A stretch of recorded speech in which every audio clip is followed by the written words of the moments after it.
నమస్తే, welcome to AK news. ముందుగా headlines.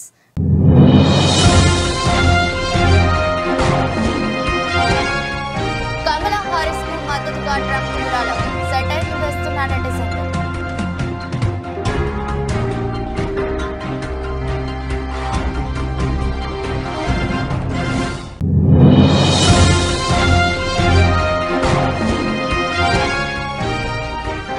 బుద్ధి వైకల్యం ప్రమాదకరం, స్మితా సబర్వాల్ పై మంత్రి సీతక్క ఆగ్రహం.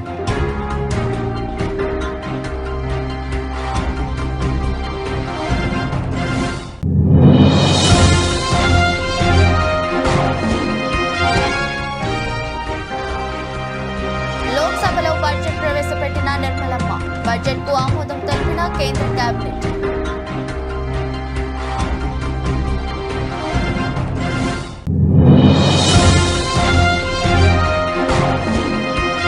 తెలంగాణ అసెంబ్లీ సమావేశాలు ప్రారంభం, లాస్యానందకు శాసనసభ సంతాపం, సభ రేపటికి వాయిదా.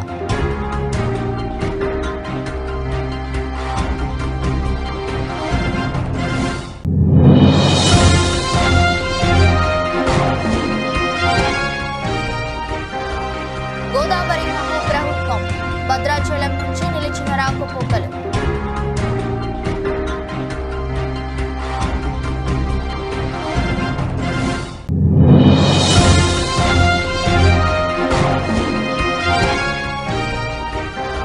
నాడు నేడుపై విచారణకు ప్రభుత్వం ఆదేశాలు, అసెంబ్లీలో చర్చించిన నాయకులు.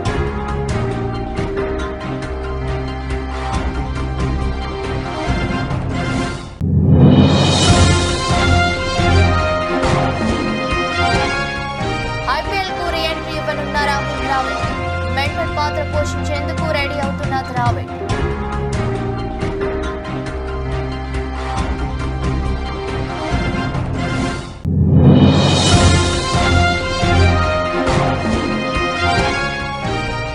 యాక్షన్ మోడ్ లో బాలయ్య, కెఎస్ రవీంద్ర దర్శకత్వంలో ఎన్టీకే 109.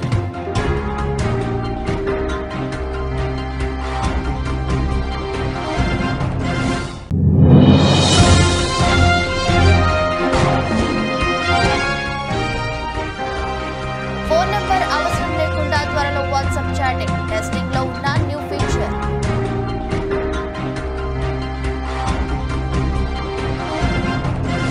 అమెరికా అధ్యక్ష రేసు నుంచి జో బైడెన్ తప్పుకోవడం, డెమోక్రటిక్ అభ్యర్థిగా ఉపాధ్యక్షురాలు కమలా హారిస్ పేరును ఆయన ప్రతిపాదించడం, మద్దతు కూడగట్టుకునేందుకు ఆమె ప్రయత్నాలు ముమ్మరం చేయడం, అదే టైంలో రిపబ్లికన్ అభ్యర్థి డొనాల్డ్ ట్రంప్ ఆమెను లక్ష్యంగా చేసుకుని విమర్శలు గుప్పించడం చకచకా జరిగిపోతున్నాయి.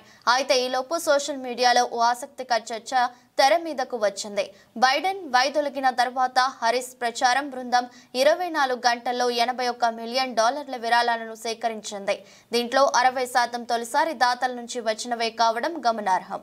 మరి కమలా హారిస్ కు డొనాల్డ్ ట్రంప్ ఇచ్చిన కానుక సంగతేంటి అని కొందరు సోషల్ మీడియా వేదికగా సెటైర్లు పేలుస్తున్నారు. అయితే ఇది ఇప్పట్లో జరిగింది కాదు. 2011 సెప్టెంబర్లో కమలా హారిస్ కాలిఫోర్నియా అటార్నీ జనరల్ గా ఉన్నారు. ఆమె మళ్లీ పోటీ చేయడం కోసం ఆమెకు మద్దతుగా విరాళాల సేకరణ జరిగింది. ఆ సమయంలో ట్రంప్ తరపున $6,000 డొనేషన్ కమలా హారిస్ కు వెళ్లింది. ఇందులో $5,000 ట్రంప్ సంతకంతో కూడిన చెక్ డొనేషన్ రూపంలో ఆమెకు వెళ్లింది. మరో $1,000 2013 ఫిబ్రవరిలో ట్రంప్ పేరిట హారిస్ ఖాతాలోకి వెళ్లింది. ఇక 2014 జూన్లో California attorney general re election committee సభ్యురాలైన Trump కూతురు ఇవాంకా మరో $2,000 విరాళంగా ఇచ్చారు. అంటే మొత్తంగా ట్రంప్ కుటుంబం $8,000 డొనేషన్ రూపంలో కమలా హారిస్ కు మద్దతుగా ఇచ్చిందన్నమాట. అయితే ఇది ఆ కుటుంబం కావాలని చేసిన పనేం కాదు. అప్పటి న్యూయార్క్ ప్రాసిక్యూటర్ ఎరిక్ స్నిడెర్మాన్ కమలా హారిస్ తరపున ఫండ్ రైజర్ ఉండగా ఆయన విజ్ఞప్తి మేరకు ట్రంప్ కుటుంబం అలా డొనేషన్లు ఇచ్చింది. ఇక ఇప్పుడు ఆ డొనేషన్ ప్రస్తావన తెర మీదకు వచ్చింది. ఫ్లోరిడా డెమోక్రటిక్ సభ్యుడు జెరెడ్ మాస్కోవిట్జ్ ఎక్స్ వేదికగా తెలివైన పెట్టుబడి అని చేసిన ట్వీట్ ఒకటి చర్చనీయాంశమైంది. ఆమె ఇప్పుడు డెమోక్రటిక్ అభ్యర్థి కాబట్టి ఆ డబ్బును ఉపయోగించుకోలేరని మరో నెటిజన్ సెటైర్ వేశారు. ట్రంప్ దీనికి ఏం సమాధానం చెప్తారో అంటూ మరో వ్యక్తి కామెంట్ చేశారు. అంగవైకల్యం కంటే బుద్ధి వైకల్యం చాలా ప్రమాదకరమని అంటున్నారు తెలంగాణ మంత్రి సీతక్క. ఐఏఎస్ అధికారిని స్మిత సబర్వాల్ దివ్యాంగుల కోటా కామెంట్లపై నెలకొన్న వివాదంపై మీడియాతో చిట్చాట్ సందర్భంగా సీతక్క తన అభిప్రాయం వ్యక్తం చేశారు.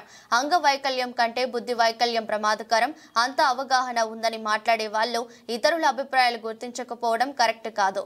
అది వాళ్ళ మానసిక వైకల్యం. ఐపీఎస్ కు ఫిజికల్ ఫిట్నెస్ అవసరం. పోలీసులకు కలెక్టర్లకు తేడా తెలియదా? ఒక అధికారిగా ఉండి ఆమె అలా మాట్లాడటం తప్పు. ఆమె అలా మాట్లాడకుండా ఉండాల్సింది. ఆమె వ్యాఖ్యలు సీఎం దృష్టికి తీసుకెళ్తా అని మంత్రి సీతక్క అన్నారు. ఇదిలా ఉంటే తన ఎక్స్ పోస్ట్ వివాదం కావడంతో ఆమె నిన్న దానికి వివరణ ఇచ్చారు. ఎవరిని కించపరిచే ఉద్దేశం లేదని, తాను తన వ్యాఖ్యలకు కట్టుబడి ఉంటానని అన్నారు ఆమె. ఆపై వివాదం మరింత ముదిరింది. ఆమెపై ఇటు తెలంగాణలో అటు ఏపీలోనూ పిఎస్లలో ఫిర్యాదులు నమోదయ్యాయి. తాజాగా ఆమె సాక్షి టీవీతో ఫోన్ లైన్లోనూ మాట్లాడారు. నేను ఎవరినో కించపరచడానికో లేదంటే కాంట్రవర్సీ కోసమో ఆ వ్యాఖ్యలు చేయలేదు. యూపీఎస్సీలో సంస్కరణలు తీసుకురావడానికి కేంద్రం నుంచి సీనియర్ ఫీల్డ్ వర్కర్ చేసిన అధికారుల అభిప్రాయం తీసుకుంటుంది. రిజర్వేషన్ల అంశంలో నేను నా అభిప్రాయాన్ని మాత్రమే తెలియజేశానని అంటున్నారు. పార్లమెంటు వర్షాకాల సమావేశాలు వరుసగా రెండో రోజు మంగళవారం ప్రారంభమయ్యాయి. ఇవాళ కేంద్ర ప్రభుత్వం 2024-25 ఆర్థిక సంవత్సరంలో మిగిలిన 8 నెలల కాలానికి వార్షిక బడ్జెట్ను ప్రవేశపెట్టింది. ఉదయం 11 గంటలకు ఆర్థిక మంత్రి నిర్మలా సీతారామన్ లోక్సభలో బడ్జెట్ను ప్రవేశపెట్టారు. సార్వత్రిక ఎన్నికలకు ముందు ఈ ఏడాది ఫిబ్రవరిలో నిర్మలమ్మ తాత్కాలిక బడ్జెట్ ప్రవేశపెట్టిన విషయం తెలిసిందే. ఇక కేంద్రంలో మరోసారి మోదీ ప్రభుత్వం అధికారంలోకి రావడంతో ఇవాళ ప్రస్తుత ఆర్థిక సంవత్సరానికి సంబంధించి పూర్తిస్థాయి బడ్జెట్ ను ప్రవేశపెట్టారు. విద్యా నైపుణ్యాభివృద్ధి కోసం 1,48,000 కోట్లు ఖర్చు చేస్తామని ఆర్థిక మంత్రి నిర్మలా సీతారామన్ అన్నారు. ఉద్యోగాలు కల్పన, నైపుణ్యాభివృద్ధికి రెండో ప్రాధాన్యత ఇస్తున్నామని చెప్పారు. సంఘటిత రంగంలో ఈపీఎఫ్ఓలో నమోదైన కార్మికులకు నెల జీతం ప్రభుత్వం చెల్లిస్తుందని వెల్లడించారు. పార్లమెంట్లో 2024-25 కేంద్ర బడ్జెట్ ను నిర్మలా ప్రవేశపెట్టారు.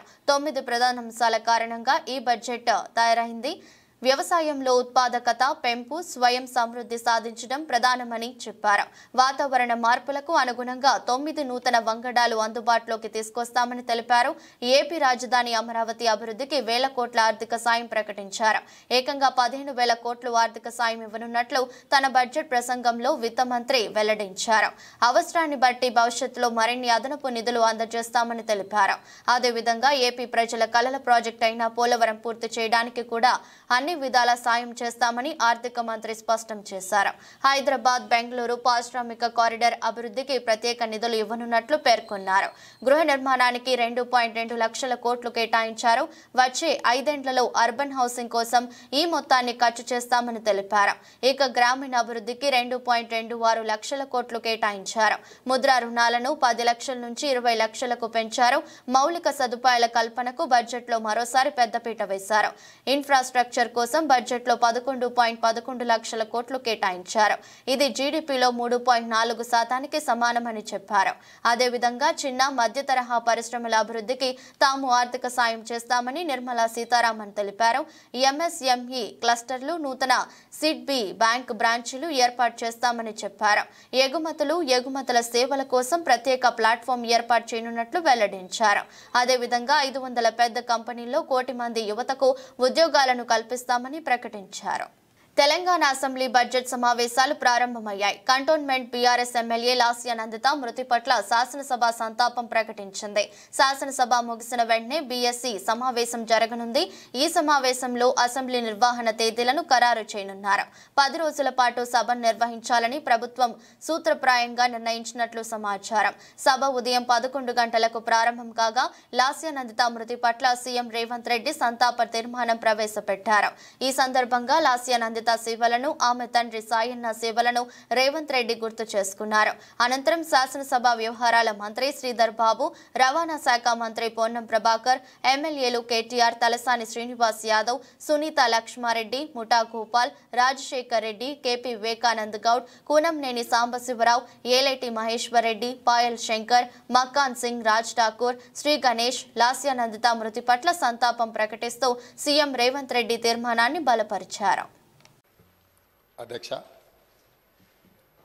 తమరి అనుమతితో ఈ సంతాప తీర్మానాన్ని ప్రవేశపెడుతున్నాను. తెలంగాణ శాసనసభ సభ్యురాలు కుమారి లాస్యనందిత సాయన్న గారి మృతి పట్ల ఈ సభ తన తీవ్ర సంతాపాన్ని వ్యక్తం చేస్తూ శోకార్తులైన వారి కుటుంబ సభ్యులకు ప్రగాఢ సానుభూతిని తెలియజేస్తున్నది. అధ్యక్ష, 23/2/2024 నాడు సికింద్రాబాద్ కంటోన్మెంట్ శాసనసభ్యురాలు కుమారి లాస్యనందిత సాయన్న గారి ఆకస్మిక మరణం పట్ల ఈ సభ తీవ్ర సంతాపాన్ని వ్యక్తం చేసింది. ఇలాంటి బాధాకరమైన తీర్మానం నేను ప్రవేశపెట్టాల్సి వచ్చినందుకు నేను చింతిస్తున్నాను. కుమారి లాస్యనందిత సాయన్న గారి నాన్నగారైన కీర్తిశేషులు సాయన్న గారు నాకు అత్యంత సన్నిహితులు, ఆప్తులు. చాలా సంవత్సరాలు మేము కలిసి ప్రజాప్రతినిధులుగా ప్రజాక్షేత్రంలో పనిచేయడం జరిగింది. సాయన్న గారు అత్యంత సామాన్యమైన కుటుంబంలో 1951 వల్లభానగర్ నిజామాబాద్ జిల్లాలో జన్మించి కష్టపడి వారు 5 సార్లు శాసనసభ్యుడిగా, ప్రజా జీవితంలో కంటోన్మెంట్ బోర్డు మెంబర్గా, కంటోన్మెంట్ ప్రాంత ప్రజా సమస్యల పరిష్కారంలో వారు ఎనలేని కృషి చేసిండ్రు. వారు సిట్టింగ్ శాసనసభ్యుడిగా ఉన్నప్పుడే ప్రజా జీవితంలోనే వారు మరణించడం జరిగింది. ఆ తర్వాత వారిచ్చిన వారసత్వాన్ని, వారు నెరవేర్చాల్సిన బాధ్యతలను, వారిని అభిమానించిన ప్రజల కోసం కుమారి లాస్యనందిత కూడా భద్రాచలం వద్ద గోదావరి నది మహా ఉగ్రరూపం దాల్చింది. ఎగువ ప్రాంతాల నుంచి భారీగా వరద వస్తుండటంతో నదీ ప్రవాహం కాంరేపి పెరుగుతున్నది. మంగళవారం ఉదయం 8 గంటలకు నదీ ప్రవాహం 51.60 అడుగుల స్థాయికి చేరుకుంది. దీంతో అధికారులు రెండో ప్రమాద హెచ్చరికను కొనసాగిస్తున్నారు. 53 అడుగులకు చేరితే మూడో ప్రమాద హెచ్చరిక జారీ చేయనున్నారు. రామయ్య పాదల చెంత నది ఉధృతంగా ప్రవహిస్తుండటంతో వరద నీరు కరకట్ట పనుల వద్దకు చేరింది. భద్రాచలం పట్టణంలోని కొత్త కాలనీలోకి క్రమంగా వరద నీరు చేరుతుంది. భద్రాచలం కూనవరం రోడ్డుపైకి వరద నీరు చేరింది. దీంతో భద్రాచలం నుంచి విలీన మండలాలకు వాహనాల రాకపోకలు నిలిచిపోయాయి. భద్రాచలం శివారులు ఛత్తీస్గఢ్, ఒడిశా, ఆంధ్రప్రదేశ్ వెళ్లే వాహనాలు వందల సంఖ్యలో ఆగిపోయాయి. ఒక దుమ్ముగూడెం మండలం తూరబాక వద్ద రోడ్డుపై నీరు ప్రవహిస్తుండటంతో దుమ్ముగూడెం చర్ల వెళ్లే రహదారులు రాకపోకలకు అంతరాయం ఏర్పడింది. ముందు జాగ్రత్త చర్యగా లోతట్టు ప్రాంతాల ప్రజలను అధికారులు పునరావాస కేంద్రాలకు తరలించారు. నాడు నేడుపై విచారణకు ప్రభుత్వం ఆదేశాలు జారీ చేసింది. ఎక్కడ ఏం జరిగిందో తెలుసుకోవాలంటే విచారణ అవసరం అంటుంది విద్యాశాఖ మంత్రి నారా లోకేష్ అన్నారు. వచ్చే విద్యా సంవత్సరం నాటికి స్కూల్స్ అన్నిటిలో ఉపాధ్యాయులు ఉంటారన్నారు. 117 జీవోపై కూడా త్వరలో నిర్ణయం తీసుకుంటామన్నారు. పాఠశాలల్లో విద్యార్థులు తాకిన అంశంపై కూడా విచారణ చేస్తామన్నారు. అసెంబ్లీలో ప్రశ్నోత్తరాలు ప్రారంభమయ్యాయి.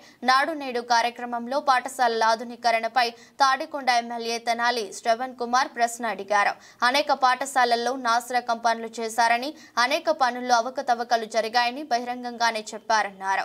సీఎం చంద్రబాబు నాయుడు ప్రారంభించిన పి గన్నవరం పాఠశాలలో చేపట్టిన పనుల్లోనే అవకతవకలు జరిగాయని, ఈ విషయాన్ని సాక్షాత్తు విద్యాశాఖ ప్రిన్సిపల్ సెక్రటరీ రాజశేఖర్ స్వయంగా చెప్పారన్నారు. నాడు నేడు పనుల్లో దోపిడీ జరిగిందని, గుంటూరు జిల్లాలో నిధులు ఇవ్వకుండా పనులు చేపట్టారన్నారు.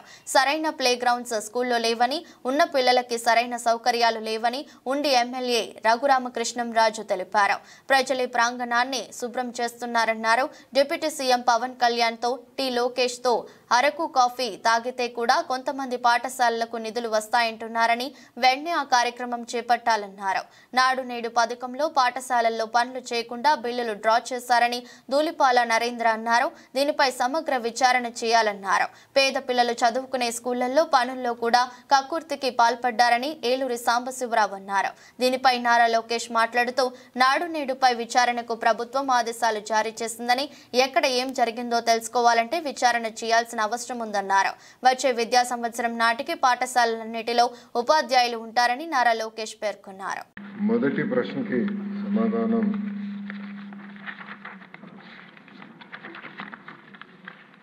మొదటి విడత కింద 15,713 పాఠశాలల్లో ఈ కార్యక్రమం చేపట్టడం జరిగింది. కానీ మొదటి విడత పూర్తి చేసడానికి ఇంకొక 880,39,00,000 రూపాయలు అవసరం ఉంది. రెండో విడత కింద 22,311 పాఠశాలలో పనులు చేపట్టడం జరిగింది. కానీ ఇది కూడా పూర్తి చేసేదానికి 3,907.75 కోట్ల రూపాయలు అవసరం ఉంది. మూడో విడత కింద 14,845 పాఠశాలల్లో ఎలాంటి పనులు ప్రారంభించలేదు. ఆ పాఠశాలలో ఈ కార్యక్రమం పూర్తి చేసేదానికి 3,088 కోట్ల రూపాయలు అవసరం ఉంది. రెండో ప్రశ్న వివరాలు. నిధులు కేటాయింపులు ఖర్చులు ఎనెక్షర్ 1లో అధ్యక్ష ఓవరాల్ రాష్ట్రంలో 88 ప్రభుత్వ పాలిటెక్నిక్లు ఉన్నాయి, 174 ప్రైవేట్ పాలిటెక్నిక్లు ఉన్నాయి అధ్యక్ష. అడ్మిషన్స్ కానీ ఒక్కసారి చూస్తే ప్రభుత్వ పాలిటెక్నిక్లో 61% అధ్యక్ష, ప్రైవేట్లో 40% అధ్యక్ష. ఇంకో పక్కన అధ్యక్ష మీరు చూస్తే పాలిటెక్నిక్స్కి వచ్చే గల తెలుగుదేశం పార్టీ అధికారంలో ఉన్న రోజులు మినిమం 80% ఉండేది అడ్మిషన్. టీమిండియా మాజీ కోచ్ రాహుల్ ద్రావిడ్ ఇప్పుడు మళ్లీ ఐపీఎల్ పై కన్నేసినట్లు తెలుస్తోంది. భారత సీనియర్ క్రికెట్ జట్టుకు కోచింగ్ బాధ్యతల నుంచి ఇటీవల తప్పుకున్న రాహుల్ ద్రావిడ్ ఇప్పుడు ఐపీఎల్లో మెంటర్ పాత్ర పోషించేందుకు రెడీ అవుతున్నట్లు తెలిసిందే. కోల్కతా నైట్ రైడర్స్ ఫ్రాంచైజీతో జత కలిసేందుకు ద్రావిడ్ ఆసక్తిగా ఉన్నట్లు తొలుత వార్తలు వ్యాపించాయి. గంభీర్ స్థానంలో ద్రావిడ్ బాధ్యతలు నిర్వహిస్తున్నట్లు భావించారు. కానీ ఆ జట్టుతో కలిసేందుకు రాహుల్ ద్రావిడ్ ఇంట్రెస్టింగ్ గా లేనట్లు తెలుస్తోంది. అయితే ద్రావిడ్ ప్రస్తుతం రాజస్థాన్ రాయల్స్ తో చర్చల్లో ఉన్నట్లు న్యూస్ అందుతోంది. నిజానికి టీమిండియా జట్టుకు కోచింగ్ బాధ్యతలు కొనసాగించేందుకు ద్రావిడ్ ఆసక్తిగా లేడు. ఏడాదికి 10 నెలలు జట్టుతో గడపాల్సి వస్తున్న కారణంగా అతను హెడ్ కోచ్ గా కొనసాగేందుకు నిరాకరించాడు. కానీ ఇండియన్ ప్రీమియర్ లీగ్ లో ఏదైనా ఫ్రాంచైజీతో లింక్ కోసం ద్రావిడ్ ప్రయత్నిస్తున్నాడు. ఐపీఎల్ అయితే కేవలం 2 లేదా 3 నెలలు సరిపోతుందని ద్రావిడ్ అంచనా వేస్తున్నట్లు తెలుస్తోంది. గతంలోనూ ఐపీఎల్ జట్లకు మెంటర్ గా కోచ్ గా ద్రావిడ్ చేశాడు. ఢిల్లీ డేర్ డెవిల్స్ కు కోచ్ గా చేశాడు. 2017లో ఆ ఫ్రాంచైజీని అతను వదిలేశాడు. ఐపీఎల్ కెరీర్ తర్వాత అతను భారత జూనియర్ జట్టు, అండర్-19, ఇండియా ఏ జట్లకు కోచ్ గా చేశాడు. టీమిండియా జట్టుకు కోచ్ గా బాధ్యతలు చేపట్టడానికి ముందు వరకు బెంగళూరులోని నేషనల్ క్రికెట్ అకాడమీ హెడ్ గా చేశాడు. ఇక ఇప్పుడు ఐపీఎల్ లో రాజస్థాన్ రాయల్స్ కు కోచింగ్ బాధ్యతలు చేపట్టే అవకాశాలు ఉన్నట్లు వార్తలు వస్తున్నాయి. Tell us a little about it. The raw emotions must be there within the team today. Yeah, it's. I mean, I'm not usually short of words, but I really have felt really short of words over the last few hours. I just could not be more prouder for this team. The way we've had to fight in difficult situations, and even today, I think was a great testament to the fight in the team to lose 3 wickets in the first 6, to be in the kind of position we were in with 30 balls to go. But we never kept, the boys just kept fighting, they kept believing, and I think it's just a great credit to them.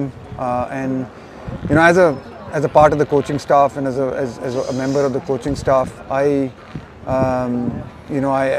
just feel that, I feel really grateful because, we're getting to enjoy these moments because of what they have done in a pressure situation. So, yeah, it was just phenomenal. It's just lovely to be a part of a dressing room like this. And hat trick విజయాల తర్వాత బాలకృష్ణ చేస్తున్న cinema ఎన్టీకే 109. K S Ravindra దర్శకత్వంలో సూర్యదేవర, నాగవంశీ, సాయి సౌజన్య కలిసి నిర్మిస్తున్న ఈ చిత్రంలో ప్రజ్ఞ జైస్వాల్ కథానాయికగా నటిస్తున్న విషయం తెలిసిందే. ఏపీ ఎన్నికల కారణంగా కొన్ని నెలల పాటు వాయిదా పడ్డ ఈ సినిమా షూటింగ్ మళ్లీ మొదలైంది. శరవేగంతో ఈ సినిమాను చిత్రీకరిస్తున్నారు దర్శకుడు బాబీ. ప్రస్తుతం ఈ సినిమా షూటింగ్ రాజస్థాన్ లో జరుగుతుంది. ఇక్కడ బాలయ్యపై భారీ యాక్షన్ ఎపిసోడ్స్ ని చిత్రీకరిస్తున్నట్టు తెలుస్తోంది. బాలయ్య, బాబీ డియోల్ గ్యాంగ్ నడుమ సాగే ఈ యాక్షన్ ఎపిసోడ్ సినిమాకే హైలైట్ గా నిలుస్తాయని ఫిల్మ్ వర్గాల సమాచారం. ఇప్పటికే విడుదలైన ప్రచార చిత్రాలు అభిమానుల్ని బాగా కట్టుకున్నాయి. ఈ సినిమాకు వీరమాస్ అనే టైటిల్ మొదట్లో అనుకున్నారు. కానీ అభిమానుల భిన్న అభిప్రాయాలు రావడంతో ఆ టైటిల్ ని మార్చే యోచనలో చిత్ర బృందం ఉన్నట్టు తెలుస్తోంది. దమన్ స్వరాలు అందిస్తున్న ఈ చిత్రం విడుదల తేదీపై క్లారిటీ రావాల్సి ఉంది. ఇన్స్టెంట్ మెసేజింగ్ యాప్ వాట్సాప్ యూజర్లు సౌకర్యార్థం రోజుకు ఫీచర్ తీసుకొస్తుంది. తాజాగా యాప్ కోర్ ఫీచర్ లో కీలక మార్పు తీసుకురాబోతుంది. సాధారణంగా మొబైల్ ఫోన్ ఆధారంగా వాట్సాప్ పనిచేస్తుంది. కానీ ఇప్పుడు ఆ అవసరం లేదని వాబిటా ఇన్ఫో తెలుపుతోంది. యూజర్లు తమ ప్రొఫైల్స్ కోసం విశ్వజనీన యూజర్ నేమ్ క్రియేట్ చేసుకుని వాట్సాప్ అకౌంట్ ఓపెన్ చేయొచ్చు. ఈ యూజర్ నేమ్స్ తో ప్రతి ఒక్కరూ తమ వాట్సాప్ ఖాతాలను తెరవడంతో పాటు వాటిల్లో చాటింగ్ చేయొచ్చు. అయితే ఇది ప్రస్తుతానికి వాట్సాప్ వెబ్ యూజర్లకు యూజర్లకు మాత్రమే అందుబాటులో ఉంటుంది. అభివృద్ధి దశలో ఉన్న ఈ ఫీచర్ రిఫైన్ చేసిన తర్వాత వాట్సాప్ వెబ్ న్యూ ఇంటర్ఫేస్ ను ప్రదర్శిస్తోంది.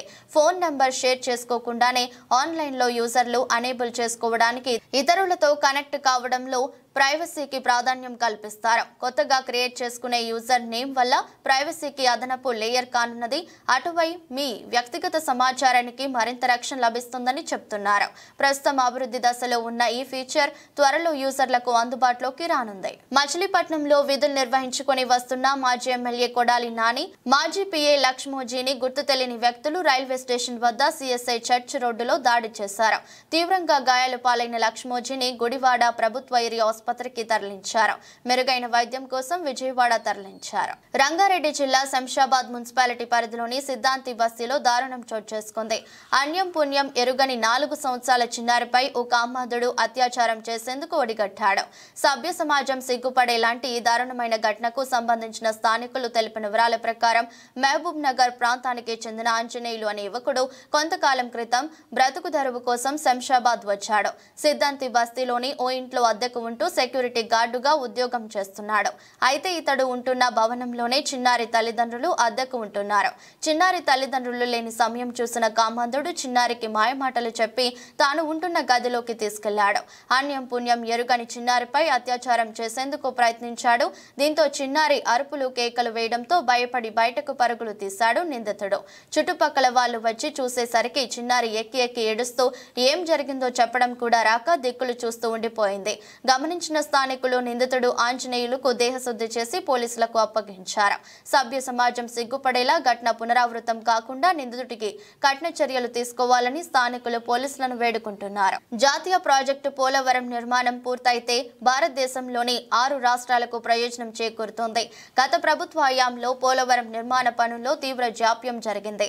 ఆంధ్రప్రదేశ్ రాష్ట్ర ముఖ్యమంత్రి నారా చంద్రబాబు నాయుడు మిషన్ మోడ్ కింద పోలవరం ప్రాజెక్టును తిరిగి ట్రాక్ లో తీసుకురావడానికి నిర్ణయాత్మకమైన చర్యలు తీసుకుంటున్నారు. పోలవరం ప్రాజెక్టు నిర్మాణం త్వరగా పూర్తయ్యేందుకు కేంద్రం భారీగా నిధులు విడుదల చేయాలని విజయవాడ ఎంపీ కేశినేని శివనాథ్ సోమవారం లోక్సభలో రూల్ 377 కింద పోలవరం ప్రాజెక్టు అంశంపై మాట్లాడారు. అలాగే గత ప్రభుత్వం పోలవరం ప్రాజెక్టు నిర్మాణ పనుల విషయం ఎంత జాప్యం చేసిందో వివరించారు. జగన్ ప్రభుత్వం గత 5 ఏళ్లలో పోలవరం ప్రాజెక్టుకి సంబంధించి సివిల్ పనులు 3.84%, భూసేకరణ పనులు 3.89% జరిగినట్లు తెలిపారు. 2014-19 మధ్య టీడీపీ ప్రభుత్వ హయాంలో పోలవరం ప్రాజెక్టు నిర్మాణానికి సంబంధించి సివిల్ పనులు 71.93%, భూసేకరణ పునరావాసం 18.66% పూర్తి చేసినట్లు తెలియజేశారు. రాష్ట్ర ముఖ్యమంత్రి నారా చంద్రబాబు నాయుడు గాడి తప్పిన పోలవరం నిర్మాణ పనులు గాడిలో పెట్టేందుకు ప్రతి సోమవారాన్ని పోలవరం డేగా ప్రకటించినట్లు చెప్పారు. పోలవరం నిర్మాణ పనులు వేగవంతంగా జరిగేందుకు సకాలంలో పూర్తి చేసే విధంగా ప్రతి సోమవారం సమీక్ష చేస్తారని వివరించారు. माननीय श्री केशेनेनी शिवनाथ जी. Thank you, madam. I represent from Vijayawada Parliament of Andhra Pradesh. The Polavaram irrigation project is a true national project that will benefit 6 states in India. This project witnessed remarkable progress under the leadership of Chandrababu Naidu. By 2019, an impressive 71.93% of civil works and 18.66% of land acquisition and resettlement has been completed.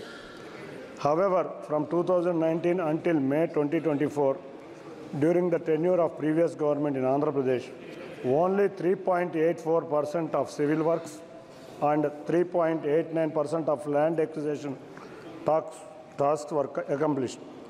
Now, with a mission of model approach, the current Andhra Pradesh government has taken a decisive step to get Polavaram project back to track. The Chief Minister has declared every Monday a Polavaram day. This approach promises accelerated progress and timely completion.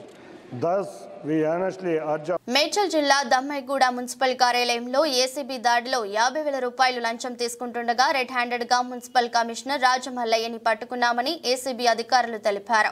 హైమద్గూడ చెందిన వ్యక్తి Bhavan నిర్మాణంకై municipal commissioner కు సంప్రదించగా బాధితుడు చెప్పిన వివరాల ప్రకారం భవన్ నిర్మాణంకై 60,000 అడిగాడని, 50,000 రూపాయలకి ఒప్పందం కుదిరిందని, మొదట 20,000 రూపాయలు ఇచ్చానని, మిగతా 30,000 రూపాయలు మున్సిపల్ కమిషనర్ రాజమల్లయ్యకు ఇస్తుండగా రెడ్ హ్యాండెడ్ వాంటెడ్ గా పట్టుకుని మున్సిపల్ కార్యాలయంలో సోదాలు నిర్వహించారు ఏసీబీ అధికారులు. ఏఎస్పీ రంగారెడ్డి రేంజ్ అయితే దీంట్లో సుదర్శన్ గారు అని చెప్పేసి అహ్మద్ నగర్ మిశ్రా మండల్లో ఉంటారు. ఆయన ఒక కంప్లైంట్ చేయడం జరిగిందండి. ఆయనకి వాళ్ళ నేబర్ ఒక అతను ఉన్నాడు. వాళ్ళకి మధ్యలో ఒకటి ల్యాండ్ డిస్ప్యూట్ జరుగుతుంది. ఆల్మోస్ట్ ఒక 3 గుంటల ల్యాండ్ గురించి వాళ్ళకి డిస్ప్యూట్ జరుగుతుందని కంప్లైంట్ తెలిపినాడు. అయితే ఇందులో భాగంగా వీళ్ళిద్దరి మధ్యలో ఉన్న డిస్ప్యూట్లో భాగంగా వాళ్ళ నేబర్ ఎవరైతే ఉన్నారో ఆ నేబర్ ఒక ల్యాండ్ కాంపౌండ్ వాల్ని వీళ్ళ ల్యాండ్లో కట్టినాడని చెప్పేసి, ఆ ల్యాండ్లో ఏదైతే కట్టినాడో అది గవర్నమెంట్ ల్యాండ్ అని చెప్పేసి ఈ యొక్క కంప్లైంట్ రాజమల్లయ్య మున్సిపల్ కమిషనర్ గారిని అప్రోచ్ చేయడం జరిగింది. ఆయనకు ఫిర్యాదు చేశారు అనమాట. సో ఆ ఫిర్యాదుని బేస్ చేసుకొని ఇతను వెరిఫై చేసుకున్న తర్వాత ఆ యొక్క కాంపౌండ్ వాల్ ఏదైతే ఉందో దాన్ని డిస్మాంటిల్ చేయడం జరిగింది. అయితే ఆ డిస్మాంటిల్ చేసిన తర్వాత మళ్ళీ అతని నైబర్ ఏం చేశాడంటే ఒకటి మళ్ళీ రీకన్స్ట్రక్ట్ చేసి మళ్ళీ స్టేటస్ కో అనే ఆర్డర్ ఒకటి తీసుకొని నాట్ టు డిస్మాంటిల్ అనే order junior civil judge court నుంచి తెచ్చుకున్న తర్వాత ఆర్డర్ని కాకినాడ జిల్లా పుదుచ్చేరి యానంలో ఒక పక్క గోదావరి నీటి మట్టం పెరుగుతున్నప్పటికీ మరోపక్క పర్యాటకులు సందర్శకులకు అనుమతి ఇచ్చిన యానం ప్రభుత్వ అధికారులు. గోదావరి నదికి ఒక పక్క వరద నీరు వరద రూపంలో వస్తుంది. మరోపక్క పులస చేపల సందడి అమ్మకం జోరుగా సాగుతుంది. సుమారు 6,000 నుంచి 10,000 రూపాయల వరకు ఒక చేప ఖరీదు పలుకుతుంది. ఈ వరదల వలన తినడానికి తిండి లేక ఇబ్బందులు పడుతున్న మత్స్యకారులను యానం ప్రభుత్వం ఆదుకోవాలని కొందరు మత్స్యకారులు తెలియజేశారు. వరదలు ఇబ్బందులు కారణంగా వేటకు వెళ్లలేని పరిస్థితులలో ప్రభుత్వం సదుపాయాలు కల్పించాలని మత్స్యకారులు విన్నవించుకున్నారు. ఈ సంవత్సరంలో సారస్తాయండి అంటే గోదావరి చేపలు మురికికే సంవత్సరంలో సారస్తుంది. పులుసులమ్మైనా సరే పులుసులు కొనాలని చెప్తారు కదా. పెద్దలు చేపుతుంటారండి. పులుసులమ్మైనా పులుసు కూర వండుకుంటారు. వార్తలు ముగించే ముందు మరోసారి హెడ్లైన్స్.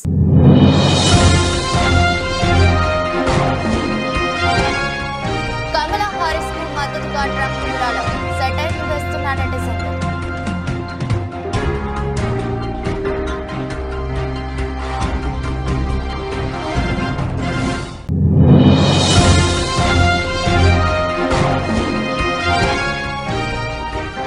బుద్ధి వైకల్యం ప్రమాదకరం. స్మితా సబర్వాల్ పై మంత్రి సీతక్క ఆగ్రహం.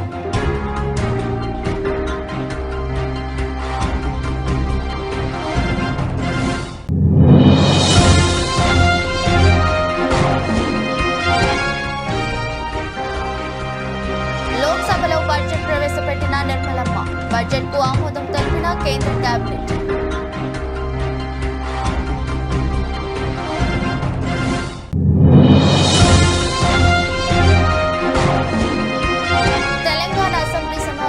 ప్రారంభం.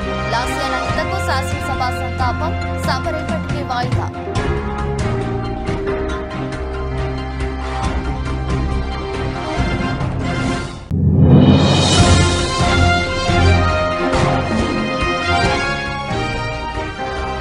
గోదావరి ప్రభుత్వం భద్రాచలం నుంచి నిలిచిన రాకపోకలు.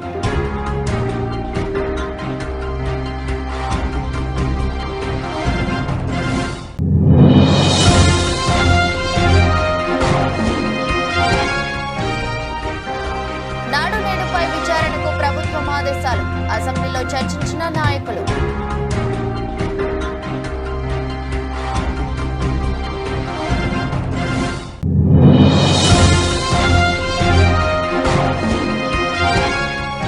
ఐపీఎల్ కు రీ-ఎంట్రీ ఇవ్వనున్న రాహుల్ ద్రావిడ్. మెంటర్ పాత్ర పోషించేందుకు రెడీ అవుతున్న ద్రావిడ్.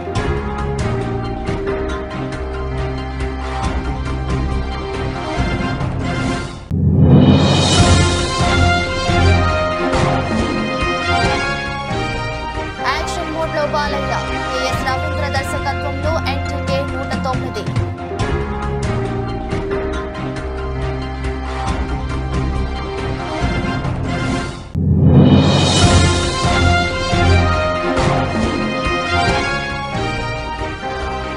ఫోన్ నెంబర్ అవసరం లేకుండా త్వరలో వాట్సాప్ చాటింగ్. టెస్టింగ్ లో ఉన్న న్యూ ఫీచర్.